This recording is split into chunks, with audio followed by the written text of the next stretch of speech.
വിഘ്നങ്ങൾ അകറ്റുന്ന ഗണപതി ഭഗവാന്റെ തിരു അവതാര ദിനമാണ് ഇന്ന്. ചിങ്ങമാസത്തിലെ വെളുത്തപക്ഷത്തിലെ ചതുർത്ഥി ദിനമാണ് വിനായക ചതുർത്ഥിയായി ആഘോഷിക്കുന്നത്. കൊട്ടാരക്കര ഗണപതി ക്ഷേത്രത്തിൽ ചടങ്ങുകൾ പുരോഗമിക്കുകയാണ്. മനോജ് ചേരുന്നുണ്ട് അവിടെ നിന്ന്.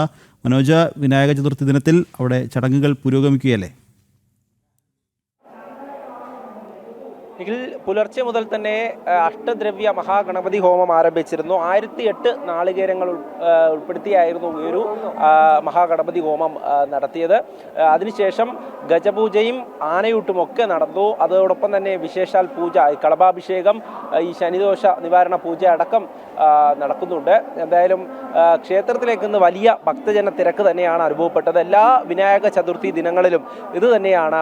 കൊട്ടാരക്കര ഈ ഗണപതി ക്ഷേത്രത്തിലേക്ക് നിരവധി ഭക്തർ എത്തുന്നുണ്ട്. എന്തായാലും ശിവന്റെ പ്രതിഷ്ഠയുള്ള ഈ ക്ഷേത്രം കൊട്ടാരക്കര ഗണപതി ക്ഷേത്രം എന്നാണ് അറിയപ്പെടുന്നത്. അതിൻ്റെ പ്രത്യേകത തന്നെ, അതായത് ബാലഗണപതിയായിട്ടുള്ള ഗണപതിയുടെ പേരിലാണ് ഈ ക്ഷേത്രം പ്രസിദ്ധമായിരിക്കുന്നത്. അതായത് അമ്മമാരടക്കം ഇവിടേക്ക് എത്തി ദർശനമൊക്കെ കഴിഞ്ഞ് അങ്ങനെ ഇരിക്കുകയാണ്. ഇവിടെയാണ് അഷ്ടദ്രവ്യ മഹാഗണപതി ഹോമം നടക്കുന്നത്.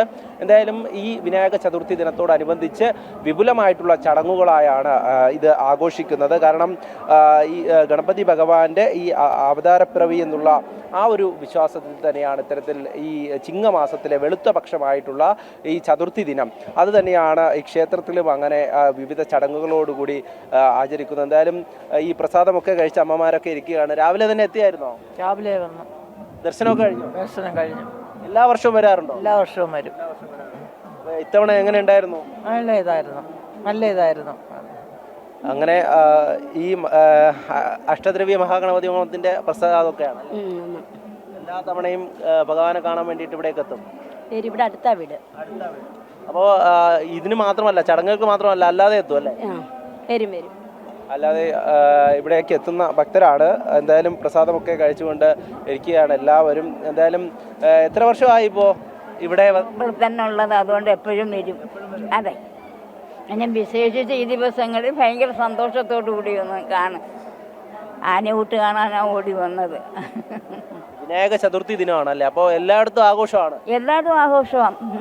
പക്ഷെ ഇത് ഞങ്ങൾ ഇവിടെ തന്നെ ഉള്ളവരായതുകൊണ്ട് ഞങ്ങൾക്ക് എന്നും ആഘോഷം തന്നെ. ഗണപതി ഭഗവാനെ ഭയങ്കര ഇഷ്ടമാണ്.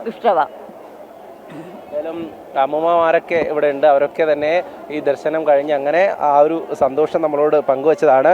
അതോടൊപ്പം തന്നെ ഭഗവാന് വേണ്ടി ഇവിടെ മാല ഒരുങ്ങുന്നുണ്ട് അല്ലേ? എല്ലാ തവണയും മാല ഇവിടെ തയ്യാറാക്കും. ഒക്കണ സമയം മോൻ ഇവിടെയാണ്, ഉണ്ണിയപ്പം കണ്ടറിലാണ് ജോലി. അതിനോട്ട് ഉള്ള ദിവസം വരും. വന്നതിൽ ഒരുപാട് സന്തോഷം.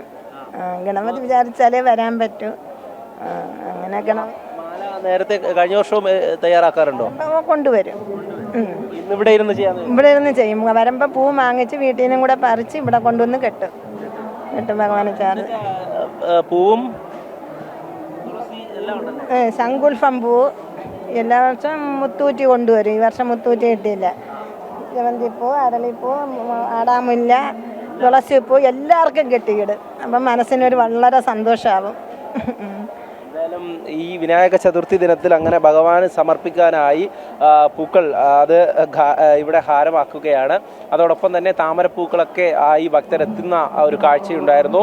ഇപ്പോൾ ഓരോ ഭക്തരും അങ്ങനെ അഷ്ടദ്രവ്യ മഹാഗണപതി ഹോമം നടക്കുന്ന ഈ ഒരു ഹോമകുണ്ഡത്തിന് ചുറ്റും അങ്ങനെ തൊഴുതുകൊണ്ട് ആ പ്രാർത്ഥനയോടെ മുന്നോട്ട് പോകുന്ന ദൃശ്യങ്ങളാണ് നമുക്ക് കാണാൻ സാധിക്കുക.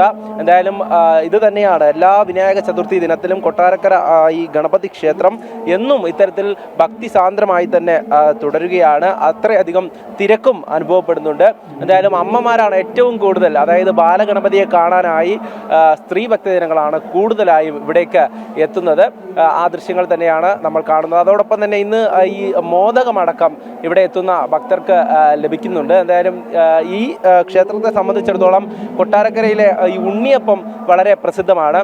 ഇന്ന് മോദകമടക്കം ഭഗവാന് നേദിച്ച ശേഷം ഇവിടെ ഭക്തർക്ക് കൊടുക്കുന്നുണ്ട്. അതോടൊപ്പം തന്നെ വിപുലമായിട്ടുള്ള ചടങ്ങുകൾ, ആനയൂട്ട് നേരത്തെ കഴിഞ്ഞിരുന്നു. ആനയെ ഇവിടേക്ക് എത്തിച്ച് ക്ഷേത്ര സന്നിധിയിൽ എത്തിച്ച് ആനയൂട്ട് നടത്തി, ഗജപൂജ നടത്തി, അതിനുശേഷം ആന അങ്ങനെ വണങ്ങി അവിടെ നിന്നും ചടങ്ങുകളൊക്കെ പൂർത്തിയാക്കി ഇപ്പോൾ അടുത്ത ചടങ്ങുകളിലേക്ക് കടക്കാനുള്ള സമയമാണ്. എന്തായാലും പുലർച്ചെ മുതൽ തുടങ്ങിയ ഈ അഷ്ടദ്രവ്യ മഹാഗണപതി ഹോമം അത് തന്നെയാണ് നമ്മൾ കാണുന്നത്. ഓരോ ഭക്തരും അങ്ങനെ പ്രാർത്ഥനയോടെ ഇവിടെ നിൽക്കുന്ന ദൃശ്യങ്ങളാണ് നമ്മൾ കാണുന്നത്. നാരായണ ജയ ശരി. നാരായണ ജയ നാരായണ ജയ നാരായണ ജയ